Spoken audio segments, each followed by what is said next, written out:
The German invasion had ended quickly in May 1940, fast enough that there was no prolonged fighting to leave visible scars on the streets, no ruined neighborhoods to signal that the country had crossed into something irreversibly violent. What replaced the invasion was something quieter and far more durable. Administration, paperwork, registration. The slow construction of control that did not rely on constant gunfire, but on routines that made resistance impractical and survival conditional. By the winter of 1941, the occupation no longer felt temporary. It felt settled. German trucks moved through Dutch cities on schedule. Soldiers patrolled with familiarity rather than urgency, and flags hung long enough that people stopped noticing them. Shops opened, trams ran, schools continued, but everything operated under a layer of constraint that shaped every decision people made, including when to speak, where to walk, and who to trust. The real power of the occupation was not the soldiers themselves, but the system they enforced. Identity became a weapon.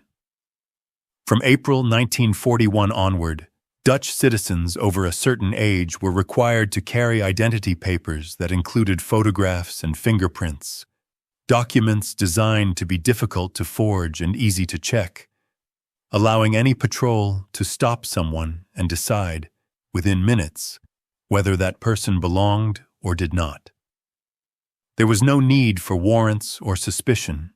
The document was the suspicion, and the absence of compliance was enough to justify arrest. Once identity controls were in place, movement became dangerous. A man walking alone at night attracted attention. A man carrying a package risked a search. A man who appeared too often in the same place created a pattern, and patterns were how networks were discovered. Even when no crime had been committed, visibility itself became a liability. This is where resistance began to fail, not because people lacked courage, but because the environment punished the very profiles resistance relied on. Adult men of fighting age were the first to be stopped, the first to be questioned, the first to be detained. And once detained, the system was designed not merely to remove them, but to extract names, locations, and routines that could unravel entire groups in a matter of days. The occupation did not need to catch everyone. It needed to catch enough people, often enough, that resistance became statistically unsustainable. At the same time, fear seeped into everyday life.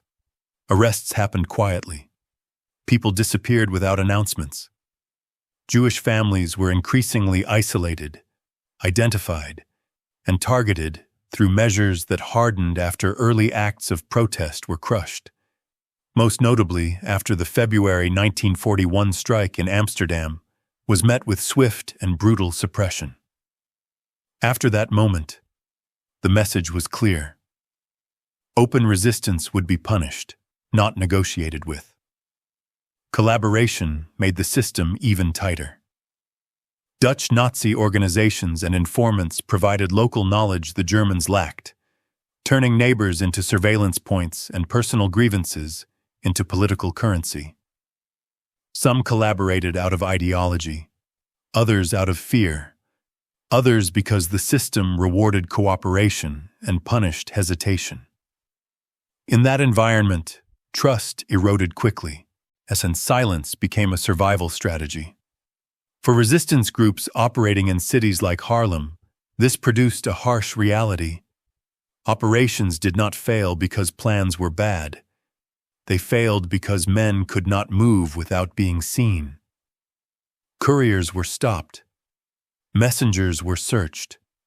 Meetings were disrupted. Each arrest increased the pressure on those who remained, shrinking the margin for error until even minor mistakes became fatal. This is what the resistance referred to, quietly and without dramatics, as the mathematics of death. How long could a cell operate before someone was caught, How many contacts could one person safely have?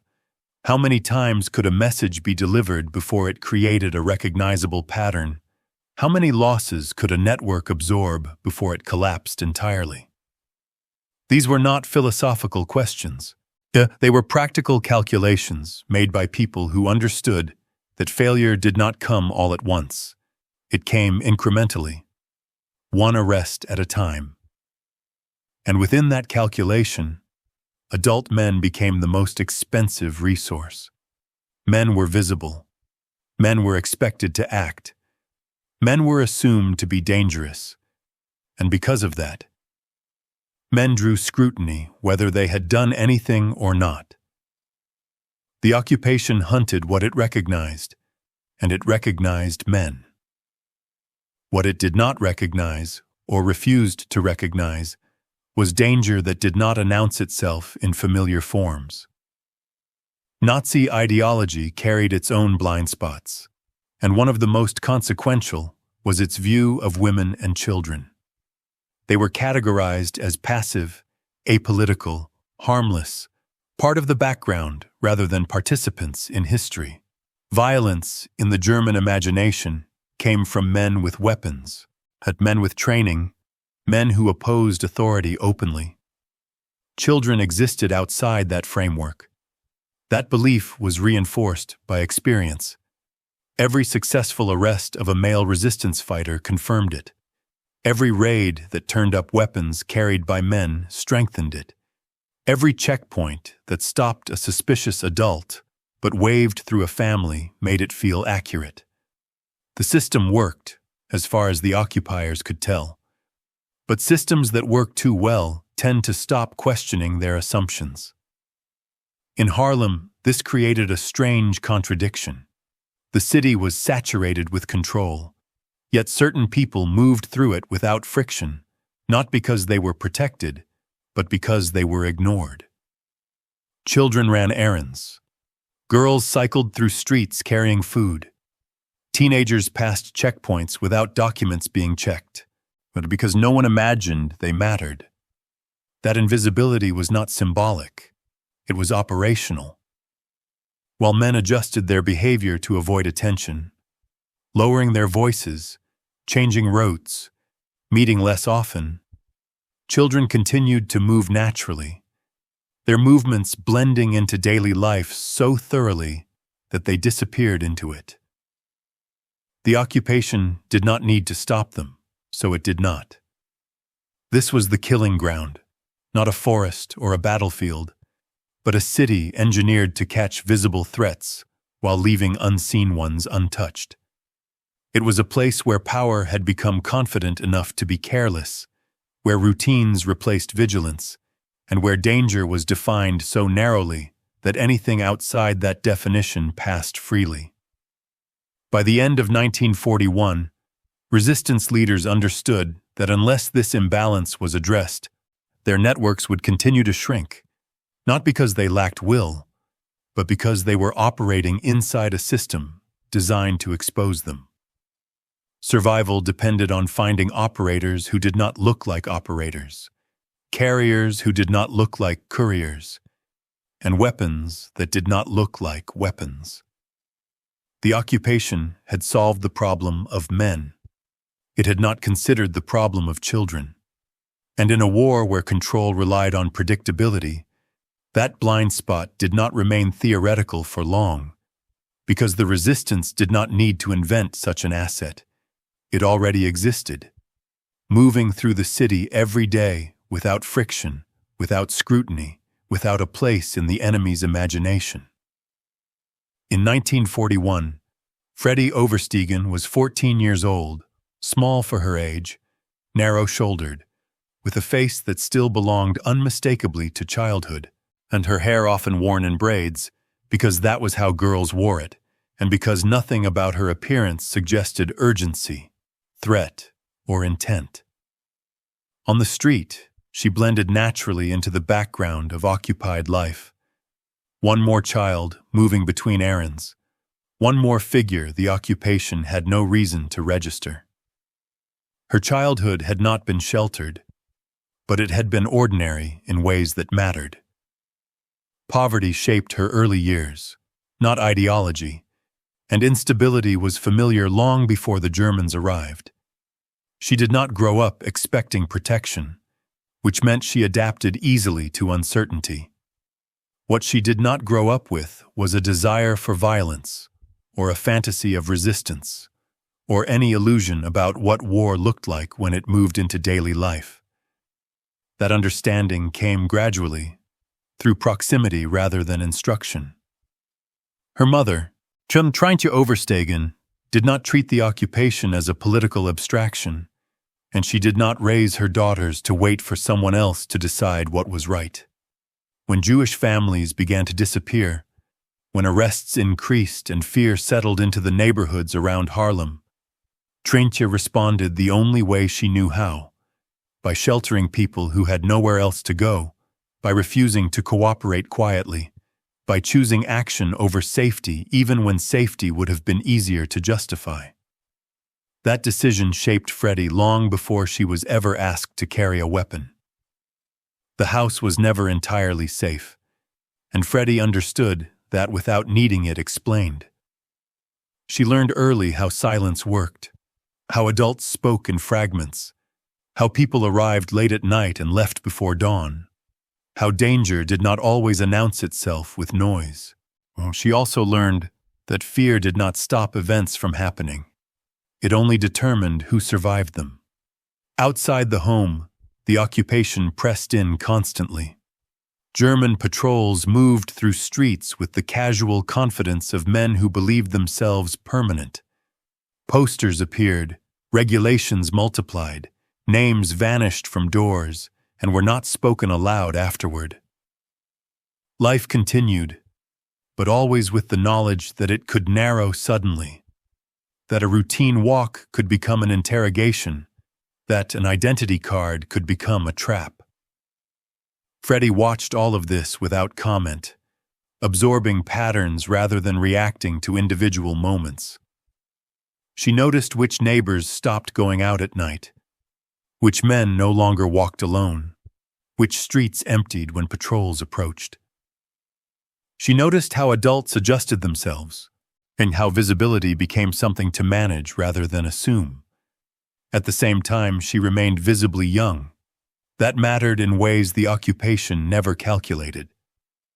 German soldiers did not read danger into her movements. Dutch collaborators did not track her routines. She did not carry the weight of suspicion that followed adult men simply because of who they were. She could stand near soldiers without being questioned, pass checkpoints without explanation, linger in public spaces without becoming a problem. That invisibility was not earned. It was assigned. The occupation classified people instinctively, and those classifications became habits. Men of a certain age were watched, women less so. Children almost not at all. These assumptions were not debated or reconsidered, because they were reinforced daily by a system that kept catching the same types of people and missing the rest. Freddie occupied a space outside those categories. She was old enough to understand what was happening, young enough to be dismissed, aware enough to listen carefully, and overlooked enough to move freely. That combination did not produce a hero. It produced a carrier, someone who could exist inside the occupation without triggering its alarms. Her braids were not symbolic. They were practical, and they worked because they aligned with expectation. A girl with braids belonged in the street, on a bicycle, carrying food. She did not belong in lists or files or intelligence briefings. She did not belong in the imagination of danger. That misalignment between reality and perception was the opening the resistance needed. But Freddie did not announce herself. She did not push forward or seek responsibility. She was noticed because she was unafraid in ways that mattered, calm under pressure, able to follow instructions, able to remain silent, able to move without broadcasting intention. These qualities were not dramatic, but they were rare, especially in someone so young. She was already helping before anyone called it resistance, carrying messages, delivering small items, watching and remembering. These tasks did not feel dangerous because they were not treated as such, and because the occupation did not treat her as someone worth stopping. This created a strange duality in her life. Inside, she was aware of arrests, disappearances, and the growing machinery of deportation. Outside, she was still a child, still expected to behave as one, and still able to sit on the floor and play with dolls when the weight of the world became too heavy to hold continuously. Those two states did not cancel each other out. They coexisted, sometimes uncomfortably, sometimes seamlessly. Childhood did not end for Freddie when the war arrived. It fractured, splitting into moments of ordinary behavior and moments of awareness that could not be unlearned. That fracture would later become essential to her role, because it allowed her to move between identities without appearing to change at all.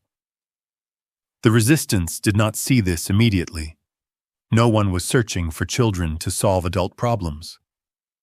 But as men continued to disappear and networks continued to strain under pressure, attention shifted from who was brave enough to act to who could act without being seen. That is when Freddie became visible to the resistance for the first time, not as a child, but as an anomaly. She moved easily where others hesitated. She did not attract attention. She did not behave nervously around soldiers. She did not carry herself like someone hiding something. She behaved like someone who belonged, because she did. This did not mean she was fearless. It meant she understood the environment intuitively, that fear needed to be managed rather than displayed, that acting natural was safer than acting cautious. She learned this not through instruction, but through observation, through watching adults fail when they tried too hard to avoid notice. Freddie never tried to look older. She never tried to look tougher. She never tried to perform seriousness. Those performances would have undermined the very thing that protected her. The occupation's violence remained constant in the background of her life, sometimes close, sometimes distant, but always shaping choices. She understood that people were being taken because someone pointed at them, that betrayal did not require ideology, only pressure, that the line between survival and complicity was often thinner than anyone wanted to admit. She also understood that waiting for adulthood to act was a luxury no one had. When resistance leaders eventually noticed her, it was not because she demanded a role, but because she already occupied one without calling it that. She existed in the spaces others could not, and she did so without drawing attention to herself. That made her an outsider in every sense, outside the expected profile of a fighter, but outside the occupation's definition of danger, outside the categories that guided patrols and investigations. She was not strong enough to overpower anyone, not trained to fight openly, not protected by rank or status. What she had instead was access. In an occupied city where access had become the rarest commodity, that mattered more than strength. The violence around her did not harden her into something else. It sharpened her awareness. She did not speak about justice or revenge. She understood necessity. She understood that people were dying because systems allowed it, and that systems could be disrupted only if someone moved through them differently. By late 1941, the resistance in and around Harlem was running out of time in measurable ways. Cells were shrinking. Couriers disappeared. Safe houses stopped being safe. Each arrest narrowed the space the others could operate in, not because courage had vanished, but because visibility had become lethal. Men who could once move freely now triggered suspicion simply by existing in public for too long. Those failures were not dramatic. They were incremental, and that made them harder to correct. A meeting postponed because someone had been followed. A delivery canceled because a checkpoint appeared unexpectedly. A familiar face noticed too often. Over time, these interruptions stacked until planning itself became dangerous. The man responsible for coordinating much of the local resistance saw this clearly. His name was Frans van der Wiel, and his problem was not a lack of willing fighters. It was that fighters had become too visible to survive. But van der Wiel understood something the occupation never questioned. Resistance was not defeated by fear alone. It was defeated by predictability. The Germans did not need to know what someone was doing. They only needed to know that he fit the shape of someone who might do something. Adult men, especially those without obvious work or those who moved between locations, fit that shape perfectly. Weapons made this worse. A pistol changed posture. Ammunition changed gait. A man carrying a weapon behaved differently, whether he wanted to or not. He guarded his movements. He avoided contact. He watched constantly. All of those behaviors drew attention. The occupation rewarded suspicion. A guard who stopped a man and found nothing faced no penalty. A guard who failed to stop a man who later turned out to be involved faced consequences. Over time, the system encouraged overreach, and overreach caught the very people resistance depended on. Van der Wiel did not search for clever solutions. He searched for overlooked ones. He noticed who moved without friction. He noticed who passed checkpoints without slowing.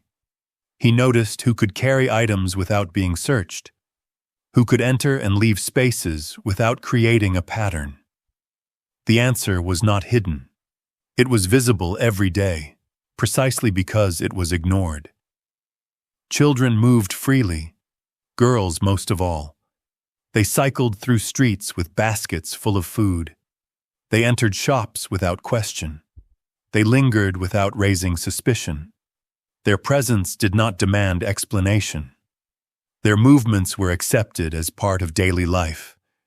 The occupation's assumptions did the rest.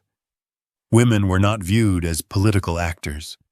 Children were not viewed as capable of violence. These beliefs were not debated or enforced consciously. They were embedded into habit, reinforced by months of experience that seemed to confirm them. Van der Wiel did not romanticize this observation. He understood its cost immediately. Using children meant crossing a line that most people refused to name. It meant asking them to carry risk they did not create. It meant abandoning the illusion that war spared anyone simply because they were young. He did not raise the idea lightly. When he came to the Oversteegen home, he did not begin by explaining tactics. He explained reality. Men were being caught. Operations were failing. The occupation was adapting faster than the resistance could replace losses. If nothing changed, the network would collapse. At first, the girls assumed he meant more courier work, more messages, more errands that carried danger, but stopped short of violence. That was how young helpers were usually used, and it allowed adults to believe they were protecting them. Van der Wiel let that assumption stand briefly, then corrected it. If they agreed, they would need to learn to shoot.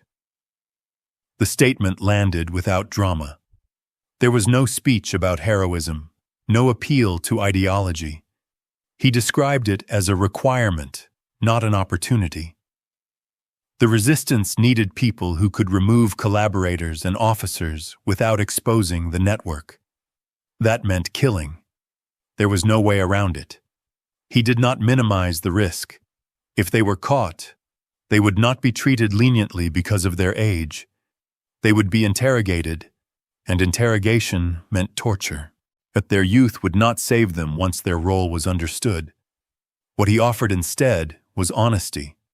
The girls did not ask for time to consider. Not because they were fearless, but because the situation was already clear to them. People they knew were disappearing. Jewish families were being identified. The war was not theoretical. Waiting did not make it safer. The method he proposed sounded absurd when spoken aloud, and that was its strength. The bicycle would be the platform. In the Netherlands, bicycles were not symbols, they were infrastructure. Everyone used them. Children, workers, women carrying groceries, messengers delivering packages. A bicycle attracted no attention because it was everywhere. It did not imply urgency or secrecy. It implied routine.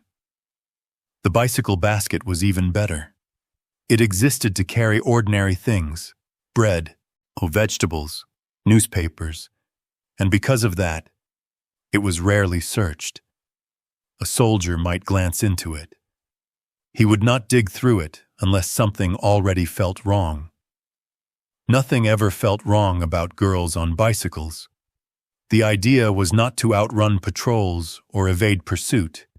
It was to avoid pursuit entirely. To pass through checkpoints without triggering curiosity. To carry weapons in full view without being seen. The tactic required precision, not force. One person would pedal. The other would ride on the back. The weapon would remain hidden until the last possible moment. Afterward, there would be no dramatic escape, only a calm ride away, merging back into ordinary movement. Running would draw attention. Riding normally would erase it.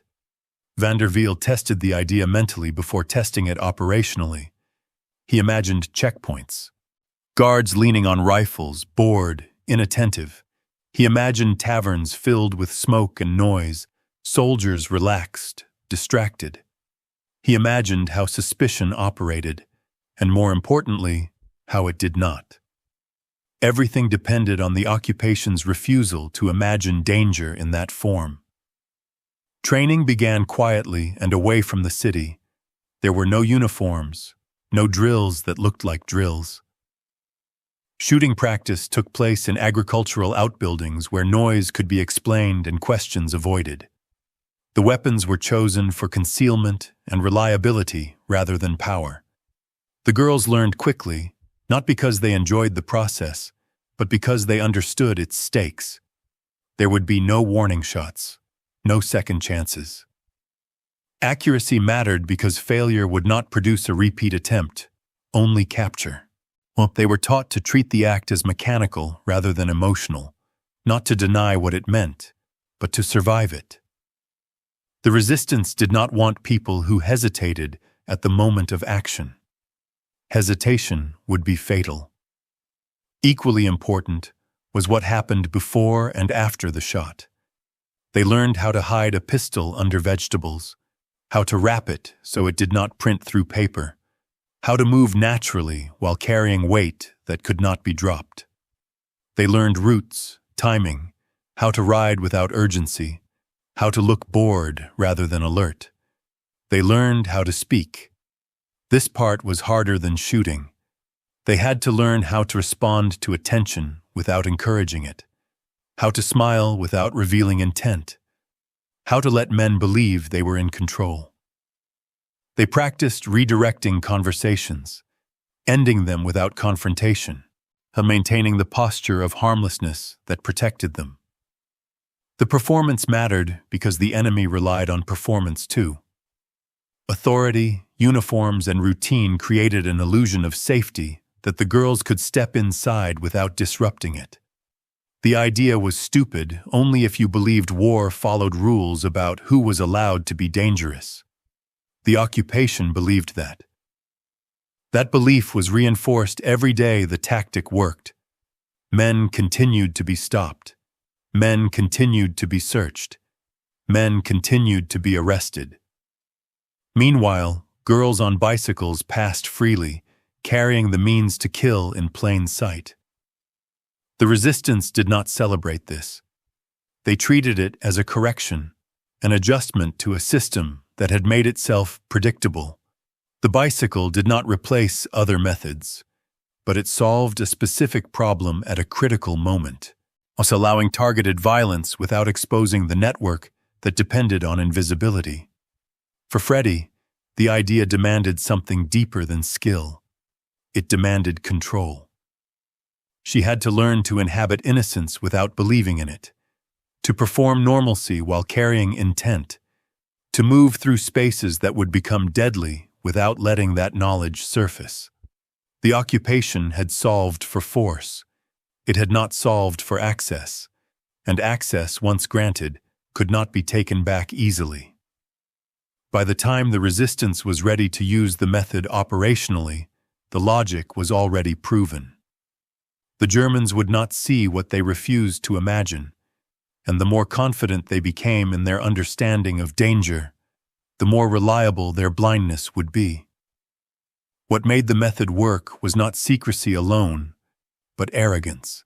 A specific kind of arrogance that grows in occupations once routine replaces fear, and once the enemy believes it has already identified every meaningful threat. German soldiers in Haarlem did not behave like men under constant danger. They behaved like men who believed the danger had been contained. Their patrols were regular, their checkpoints predictable, their attention focused on the profiles that had already proven troublesome. They knew what resistance looked like because they had been arresting it for months. Men with nervous movements, men who avoided eye contact, men who carried themselves as if they had something to hide. Girls on bicycles did not belong to that picture. When Freddie Oversteegen rode past a patrol, the soldiers' reactions followed a pattern that never changed. Some ignored her completely, others glanced briefly, some smiled, some whistled. A few made crude jokes that revealed more boredom than malice, but none of them reached for her basket or asked where she was going. The interaction, when it happened at all, was social rather than investigative, rooted in entitlement rather than suspicion. That difference mattered. Questions asked out of authority seek information. Questions asked out of flirtation seek affirmation. Freddie learned to answer the second without ever inviting the first. At taverns, the effect was stronger. German soldiers drank openly, laughed loudly, and enjoyed the illusion that they were untouchable, that the war had moved elsewhere and left them in control of a quiet city. Uniforms carried weight in those rooms, authority reinforced by alcohol and habit, and when young girls appeared at the edge of that space, the soldier's guard did not rise, it dropped. This was not accidental. Occupations train men to recognize enemies, and recognition hardens into expectation. Once that happens, anything that does not fit the expected shape passes through unnoticed. The resistance understood this dynamic early, not because they admired it, but because they watched it repeat. Every time a soldier waved a girl through a checkpoint while stopping a man behind her, the logic confirmed itself. Every time a patrol joked instead of questioning, the blind spot widened. The doubters were not inside the resistance. They were the enemy itself. German confidence became the girl's greatest protection, and the more the occupation succeeded against visible resistance, the less it questioned its own assumptions. As arrests validated their methods, raids reinforced their models. Each captured man was proof that they were looking in the right place. No one asked who they were not looking at. Preparation took place quietly, with none of the drama later imposed on it by hindsight. There were no initiation rituals, no speeches about duty or sacrifice, no attempt to frame what the girls were learning as extraordinary. It was treated as work, and work had to be done correctly. Training sessions were short and deliberate, held away from the city in places that attracted no attention, agricultural buildings where noise could be dismissed and where people did not linger. The pistols were small, chosen for concealment rather than intimidation, and Freddie learned their weight, their balance, the feel of the trigger under controlled pressure. and until the movement became familiar enough to perform without conscious thought. Accuracy mattered more than speed, because there would be no chaos to hide mistakes. One shot had to be enough. Anything else would expose not only the shooter, but the method itself. The resistance did not teach hatred. They taught control. Hate was unpredictable, and unpredictability was dangerous. Freddie was taught to breathe, to steady her hand, to treat the act as final rather than emotional, because emotion had no place at the moment of execution. That did not make the act easy. It made it survivable. Equally important was what happened before the weapon ever appeared. Freddie practiced carrying weight in her bicycle basket, learning how the balance changed when a pistol was hidden beneath vegetables or wrapped inside newspaper, on learning how to adjust without looking down, without signaling discomfort or care. The basket had to remain ordinary, not protected, not handled differently, because difference invited attention. Routes were memorized, not as escape paths, but as normal journeys, streets that stayed busy, corners where patrols lingered and where they did not, times of day when movement blended most easily into routine. The goal was never speed, but sameness, the ability to disappear into patterns that already existed. The psychological preparation mattered more than the technical one.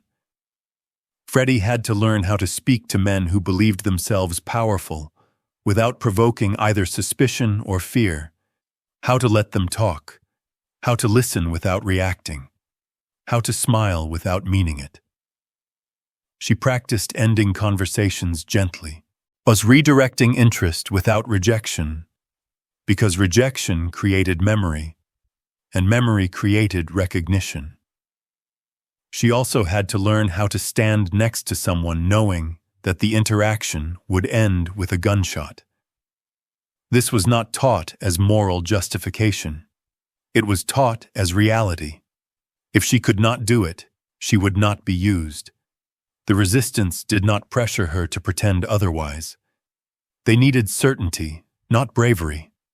Freddie's older sister, Truus Oversteegen, trained alongside her, often pedaling while Freddie rode behind, rehearsing movements until coordination became instinctive.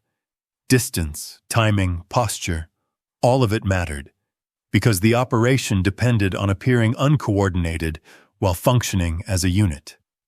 Spacing was practiced carefully. Too close and the girls looked like a pair. Too far and communication failed. The signals were minimal, gestures small enough to disappear into normal movement, because anything that looked deliberate risked being noticed. The Germans never saw this preparation. They saw only the result, and even then, they misread it. Soldiers continued to whistle, continued to wave, continued to joke, their behavior unchanged because nothing in their experience suggested they needed to change it. Authority breeds laziness when it goes unchallenged, and the occupation had not been challenged in a way that forced reconsideration. Freddie learned to move through that arrogance as if it were terrain, navigating it the same way she navigated streets and checkpoints. It became predictable. Soldiers behaved the same way in the same places, said the same things, reacted the same way. The repetition made the danger manageable, because predictability could be planned around. The resistance did not describe this as clever. They described it as necessary. Men were too visible, women less so, children least of all. The method did not exploit weakness, it exploited certainty, the enemy's belief that it already understood the situation completely. By the time the girls were ready for real operations, the preparation had stripped away illusion. Freddie understood that there would be no turning back once the method was used, that success depended on restraint as much as action, and that survival required her to remain invisible even after she had killed. The Germans did not know they were being studied, but they were. their habits catalogued, their arrogance measured, their blind spots mapped carefully. The resistance did not need the enemy to be foolish, but only needed the enemy to remain convinced. A mission did not begin when a weapon was drawn. It began much earlier, with watching, with waiting, with learning how a man moved through his own sense of safety, and with understanding exactly when that sense of safety hardened into arrogance. Targets were not chosen because they were easy. They were chosen because their removal mattered, and because their habits made them reachable. Collaborators who pointed out families, officers who coordinated arrests, men whose authority was exercised locally and predictably. These were the figures the resistance focused on, not out of revenge, but because disrupting their routines created space for others to survive. This operation followed a pattern that had already proven workable, not because it was dramatic, but because it fit the city as it was. The bar sat just far enough from the main streets to feel informal, a place soldiers visited to relax rather than remain alert, smoke thickening the air until it blurred faces and softened edges, cheap alcohol dulling whatever caution routine had not already stripped away. Inside, uniforms blended into noise, laughter, and habit, the occupation momentarily forgetting itself. Freddie entered alone. That detail mattered, because nothing about a lone teenage girl entering a bar suggested coordination or intent, and because attention attached itself more readily to groups than to individuals. She took in the room without staring, noting who drank heavily, who watched the door, who spoke without lowering his voice, who carried authority loosely enough to forget it could be challenged. The target was already there. He was not young, not old. He dressed carefully, his uniform clean, his posture relaxed in the way of someone accustomed to obedience, his presence acknowledged by others without him demanding it. Men deferred slightly when he spoke, chairs angled toward him, laughter followed his remarks, all small signals that told their own story. Freddie did not approach immediately. Urgency created memory, and memory created suspicion. She sat near the edge of the room, ordered a drink she barely touched, and waited, letting the room absorb her presence without reacting to it. It did not take long. The man noticed her the way bored men noticed girls, first casually, then with interest sharpened by entitlement rather than curiosity. When he spoke, his tone was familiar, not investigative, a question posed because he expected an answer, not because he needed information. And he asked her name, her age, where she was from, questions that carried no risk because he assumed none existed. Freddie answered simply, truth mixed with omission, letting him fill in the gaps the way he wanted to.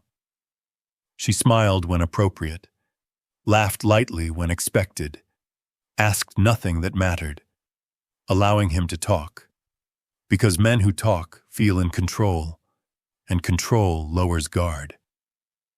Across the room, Truus Oversteegen watched without appearing to watch, her presence unremarkable, her posture relaxed, listening to another conversation that did not matter, waiting for the moment when the pattern completed itself.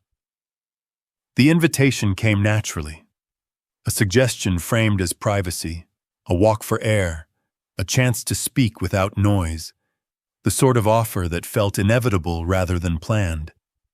And because it felt inevitable, it raised no alarms.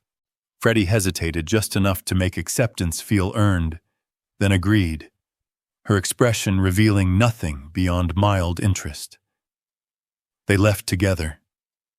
Outside, the air was damp and cold, the sounds of the bar fading quickly behind them, footsteps echoing briefly before dissolving into quieter streets. Freddie kept pace beside him, close enough to appear engaged, far enough to maintain space, her bicycle rolling easily at her side. the basket holding its concealed weight without drawing her attention to it. The route had been chosen carefully, not because it was hidden, but because it felt ordinary. Streets that emptied naturally at that hour. Turns that reduced visibility without signaling intention. Paths that people used for reasons that had nothing to do with violence. The man talked as they walked. About himself, about the city, on about the war as if it were a story happening somewhere else, his voice carrying confidence rather than caution. He did not look around, did not ask questions that mattered, did not register the absence of witnesses as danger, because he believed danger announced itself. At the edge of the woods, Freddie slowed. She said something casual, something that justified the turn without explanation, a suggestion framed as convenience rather than deviation. He agreed without hesitation, the idea of isolation pleasing rather than alarming, because power had taught him he did not need to be afraid here. The trees closed in, leaves muffling sound, darkness settling between trunks, the city receding until it felt distant rather than near. Freddie's breathing remained steady, not because fear had vanished, but because it had been organized into something she could move inside. They reached the clearing. She stopped. For a fraction of a second, confusion crossed the man's face, not fear yet, just the brief misalignment between expectation and reality. That fraction was all the plan allowed. Freddie gave the signal, a movement small enough to disappear into posture, and Truus stepped forward from where she had followed unseen, her timing exact, her presence sudden but controlled. The pistol came out. There were no words. Words prolonged things, and prolonging things created risk. The resistance did not allow speeches, accusations, or warnings, because none of those served the goal, and all of them created uncertainty. The shot rang out, loud in the enclosed space, sharp enough to scatter birds and echo once before the woods absorbed it. The man fell without understanding what had happened. The uniform that had carried authority moments earlier now meaningless on the ground. Silence returned quickly. Freddie stood where she was, her posture unchanged, because panic would have broken the spell that still protected them. She looked down at the body without expression, not triumph, not revulsion. Just focus, because there was no space for either. Truus moved immediately, scanning the surroundings, listening, confirming what they already knew, that no one had followed, that the moment had passed cleanly. The body was left where it lay, concealment unnecessary, discovery inevitable, delay the only objective. Freddie wiped the pistol, wrapped it, returned it to the basket beneath ordinary items, each movement practiced enough to require no thought.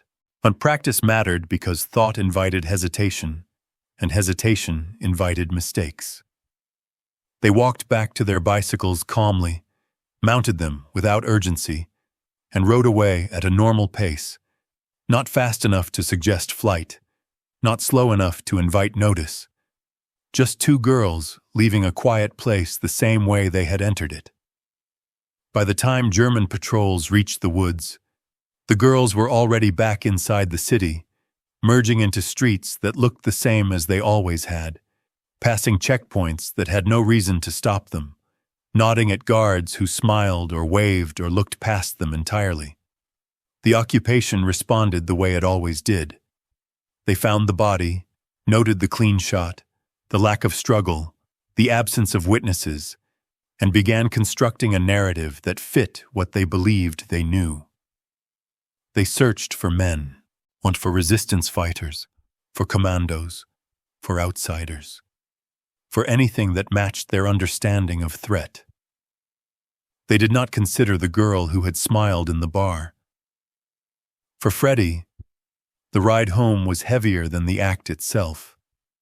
Adrenaline faded, silence expanded, and the reality of what had been done settled into her without ceremony. There was no space to process it, no language to frame it, only the requirement to remain what she appeared to be. At home, she removed her coat, washed her hands, sat quietly, the ordinary motions marking a boundary between the city and what could not be carried inside. No one asked how she felt. No one needed to. The question itself would have been dangerous. "It's done" was enough. The execution changed nothing and everything at the same time. The city continued. The bar filled again the next night, and soldiers laughed, drank, flirted, confident that control remained intact. And somewhere inside that confidence, something had shifted, a pattern broken, a certainty undermined without being recognized. The innocence that had protected Freddie before the shot protected her after it as well, because the occupation could not imagine a child stepping so cleanly from harmlessness into violence and back again without leaving a trace. That inability was the method. The woods returned to silence. The bicycle returned to the street. And the war continued, unaware that one of its most effective weapons did not wear a uniform, did not speak loudly, and did not look dangerous at all.